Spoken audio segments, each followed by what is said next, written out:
Bon, ben, bonjour à toutes et à tous. Bonjour Jean-Pierre, bonjour Nima. Alors aujourd'hui, j'ai le plaisir donc d'échanger de nouveau avec Jean-Pierre Roy Valdebenito, qui est Bonjour. infirmier, et Nima Machouf, épidémiologiste, tous les deux membres de la délégation québécoise de la flottille de la Liberté pour Gaza. Alors, bonjour à tous les deux. Re. Comment allez-vous aujourd'hui? Nous allons bien un peu. Alors, nous, on va bien. On est un peu. Je- ben, nous, on s'attendait à partir le 21, hein. Donc, là, aujourd'hui, on est déjà le 23. Ça fait 2 jours qu'on attend. On est un peu, je dirais pas fâché, parce qu'on comprend très bien la situation, mais on a vraiment hâte de partir, de prendre la mer. Mais sinon, tout va bien. Même chose de mon côté. On, à tous les soirs, on a une réunion de mise à jour où ils nous disent l'évolution de la situation. Et c'est ce soir qu'on va savoir si on va pouvoir partir demain ou pas.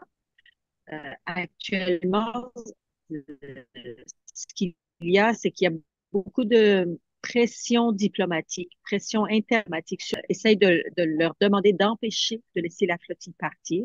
Il y a les Américains qui ont dépêché une délégation à Ankara. Il y a Seulement, les Allemands et la Grande-Bretagne aussi qui sont ici en train de mettre la pression sur le gouvernement turc pour pas qu'il laisse la flottille partir. Donc, on ne sait pas. Ce soir, ils vont nous donner l'heure juste pour voir si on peut partir demain ou pas. Alors justement, concernant l'organisation, vous dites que vous avez une réunion, donc tous les soirs, vous avez une réunion avec toute l'équipe organisatrice ou des organisateurs et des organisatrices. Alors je me demandais justement qui étaient ces organisateurs et organisatrices. Est-ce que c'est que des hommes? Est-ce qu'il y a une dimension féministe? Est-ce que cet enjeu se pose ou pas? Et quelles sont les tâches qui sont assignées ou qui vous sont éventuellement assignées aux différentes délégations? c'est la Freedom, c'est l'association, c'est la coalition. Euh, Freedom Flotilla Coalition, ouais, c'est ça, j'essaie de le traduire en français. FFS, Oui, FFC, qui FFC. regroupe plusieurs délégués de différents pays. Mais en ce moment, le leadership est beaucoup assumé par les Nord-Américaines. C'est des femmes, hein, en grande majorité, qui prennent la parole et qui lead en ce moment le, le- le- la mission actuelle. Donc, notamment, tu peux Il y a peut-être... Anne Wright qui est une ancienne colonelle de l'armée américaine, qui a été diplomate aussi aux États-Unis et qui a quitté son poste quand les États-Unis ont envahi l'Irak. Il y a une certaine Howeida qui est avocate d'origine américaine, d'origine palestinienne. Elle est absolument brillante. Elle fait partie de l'idée initiale quand l'idée de la flottille a surgi. Une femme vraiment très, très dynamique, vraiment très intéressante.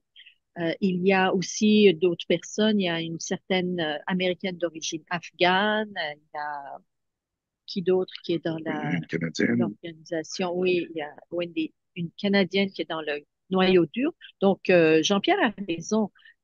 Si jamais les auditeurs et auditrices ou les personnes qui regardent cette vidéo pensent que là, c'est le Hamas, le Hamas avec la barbe et le turban qui dirige cette flottille-là, mais ils sont vraiment, vraiment dans l'erreur. C'est beaucoup de femmes qui dirigent cette flottille, des militantes de longue date. Et des droits civiques, en fait, c'est ce qu'on comprend. C'est des militantes avec beaucoup d'années d'expérience dans des actions directes de non-violence, très actives aux États-Unis. Et alors, je me demandais, est-ce qu'il y avait, là, vous dites qu'il y avait une personne d'origine palestinienne. Est-ce qu'il y a des organisations palestiniennes qui sont dans l'organisation ou qui ont réussi à s'organiser? Est-ce que voilà, est-ce qu'il y a un lien avec des... Il y a Déjà, est-ce que vous... beaucoup d'organisations de, il y a beaucoup d'organisations de la diaspora palestinienne qui sont impliquées de proche ou de loin avec l'organisation, cette coalition de la flottille pour la liberté. Certains sont impliqués directement dans les organisateurs de la flottille, certains sont en appui et font de la mobilisation et participent à leur niveau. Au niveau juridique, au niveau de la la levée de fonds, au niveau de l'organisation, au niveau de les relations diplomatiques, de négociation même avec les différents gouvernements, d'où partent normalement les flottilles. Donc, à tous les niveaux, ces gens-là sont impliqués. Et souvent, c'est des personnes qui, dans le fond, sont très, très reconnaissants de ce qui est en train de se passer parce que c'est des enfants, souvent, c'est des enfants de ceux qui ont participé aux premières flottilles, missions de flottille. Souvent, c'est des personnes qui étaient palestiniens, qui ont dû quitter la Palestine, qui sont réfugiés ailleurs, donc, et qui n'ont jamais pu retourner en Palestine ou qui désirent retourner en Palestine, mais qui ne le peuvent pas. Alors, sont euh, très directement Concernés, touchés touchés, ou oui. concernés vraiment par la situation là-bas et veulent vraiment aider. Certains ne pourront pas venir sur le bateau pour des raisons justement de danger pour eux, parce que s'ils seront arrêtés, euh, les Palestiniens ne se font pas traiter comme les autres, se font mettre en prison, des mauvaises conditions, de la torture, plus de châtiment, mauvaise, mauvais traitement et tout ça. Alors, des fois, c'est pour ça que des fois, on va leur déconseiller de venir sur la flottille. Participer à l'organisation, mais déconseiller d'être sur le bateau. Alors, merci. Et je me demandais aussi tout à l'heure, vous disiez qu'il donc, il y avait une colonelle de l'armée américaine et donc des personnalités plus ou moins connues. Donc, je me demandais quelles sont parmi les personnalités les plus connues, mais aussi parmi les organisations peut-être. Est-ce qu'il y a des organisations connues qui participent de la flottille? Ben, pour ce qui est des personnalités connues, je peux déjà t'en nommer deux personnes politiques espagnoles.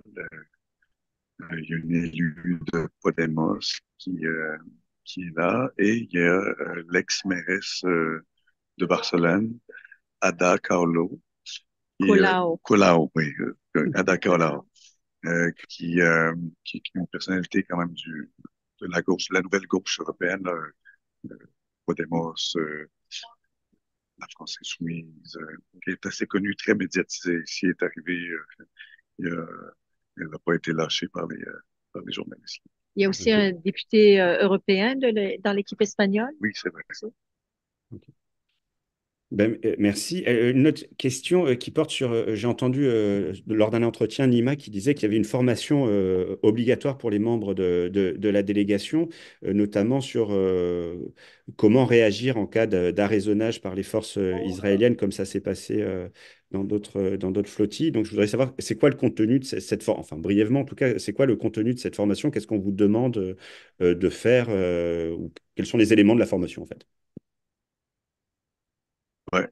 Euh, Probablement que ceux qui nous écoutent, ils ont déjà, ils connaissent un peu ça, là. C'est-à-dire que essentiellement, ce qu'on nous demande, c'est de ne pas provoquer, d'être dans une posture de collaboration avec ce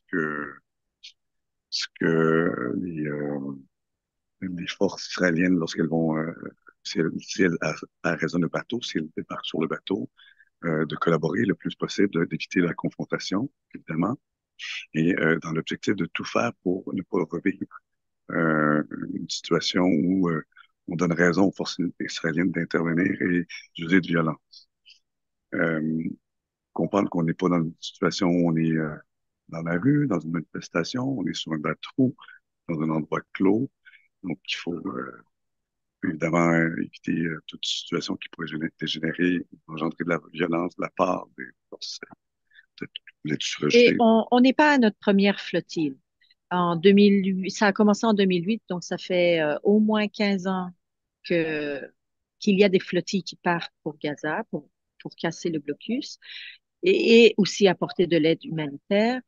Et donc, aujourd'hui, avec la flottille de 2024, avec laquelle on est en train de partir, on est fort de l'expérience de toutes les autres flottilles. Donc, dans la formation, dans les scénarios qui nous ont montrés, les possibilités qu'on pourrait vivre, ben, c'était les expériences vécues antérieurement, comment les gens avaient réagi, comment les forces israéliennes avaient réagi et qu'est-ce que ça avait donné. Alors, d'après l'expérience passée, ils nous ont orientés vers une façon de réagir en cas de attaque, en cas de peu importe situation qu'on pourrait trouver en mer. Euh, c'est ça, comme Jean-Pierre a dit, parce que la force est absolument inégale. Et nous, on n'est pas là pour se battre. On n'est pas armé, on est une mission humanitaire non violente, mais on veut juste amener de l'aide humanitaire à Gaza et casser un blocus qui est illégal. Donc, on a une action humanitaire et on a une action politique. Parce que amener des vivres, on a 5500 tonnes de matériel avec nous, matériel médical, de la nourriture, des nécessités de base. Il y a ça, mais la population gazaoui ne veut pas vivre au crochet de la population internationale. Leur donner des vivres pour pouvoir vivre, ça c'est une chose, mais il faut quelque chose de beaucoup plus soutenable. Ça c'est ponctuel. C'est pas avec 8 flottilles que 8 fois des flottilles qui partent à Gaza que la population va survivre. Donc ça c'est un acte un peu symbolique qu'on fait pour surtout briser le siège de Gaza et éventuellement arriver à une solution durable. La pérennité de ces actions-là vont être assurées avec l'action diplomatique, avec l'action politique, en forçant les instances internationales de mettre leur culotte puis faire ce qu'ils, ça fait des centaines de fois, avec des centaines de déclarations et de traités qu'ils signent, mais auxquels ils ne donnent pas suite, essayer d'aller plus loin et arriver à la fin de l'occupation. Donc, ça. Et hier, Jean-Pierre me racontait qu'il y avait, là en ce moment, vous êtes à Istanbul, là, donc le bateau est à Istanbul. Et hier, Jean-Pierre me racontait qu'il y avait une forte mobilisation turque, en tout cas en solidarité avec la population palestinienne. Donc je me demandais comment ça se manifestait, cette solidarité. Est-ce que ça se voit dans la rue? Est-ce qu'il y a des... Nima racontait à la radio, je sais qu'il y a eu une manifestation, mais est-ce qu'il y a Est-ce qu'il y a eu des actions? Est-ce qu'on vous aborde dans la rue? Est-ce qu'on vous fait part d'un... Est-ce que vous avez eu des tensions? Est-ce qu'on vous le reproche, au contraire?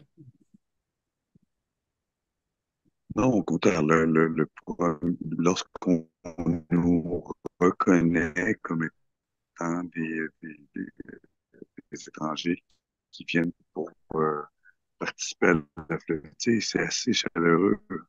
Tout de suite, tout de suite, il y a C'est très touchant, la réaction de la population. oui, oui. Nima a vécu ça, c'est-à-dire qu'on est en train de manger, puis les gens sur place ils nous reconnaissent, puis tout d'un coup, ben, voilà, on nous invite, on paie le repas. Euh, dans mon cas, j'ai acheté un petit truc pour mes lunettes, comme on a su que je venais pour la flottille, on m'a offert ce que j'allais acheter. Donc, puis on nous sait longtemps qu'on est là, on remercie. Ouais, Quand on se promène avec nos chandails, aujourd'hui on ne les porte pas, mais quand on se promène avec nos chandails de la flottille, les gens nous arrêtent dans la rue, ils nous disent merci, ils nous disent bravo, sont très encourageants. ouais, Puis c'est ça. Puis mettons, on avait acheté du matériel audiovisuel pour pouvoir faire nos vidéos et tout ça là. Puis là, ce qu'on demandait, c'était un peu bizarre. Alors on disait au type dans le magasin, ben, OK, on veut faire des vidéos de bonne qualité. Ça nous prend du matériel, un micro, une affaire, tout ça, un trépied. Mais on veut pas que ce soit trop cher parce que si jamais on est obligé de les jeter à l'eau, si vous achetez du matériel, on a dit on veut pas de matériel neuf. Je trouvais ça bizarre, notre commande. Donc, on a dû leur expliquer pourquoi notre commande était bizarre et pourquoi on faisait ça.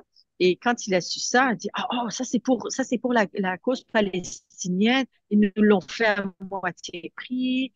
Tu sais, des trucs que tu ne rencontres pas normalement. Et ouais.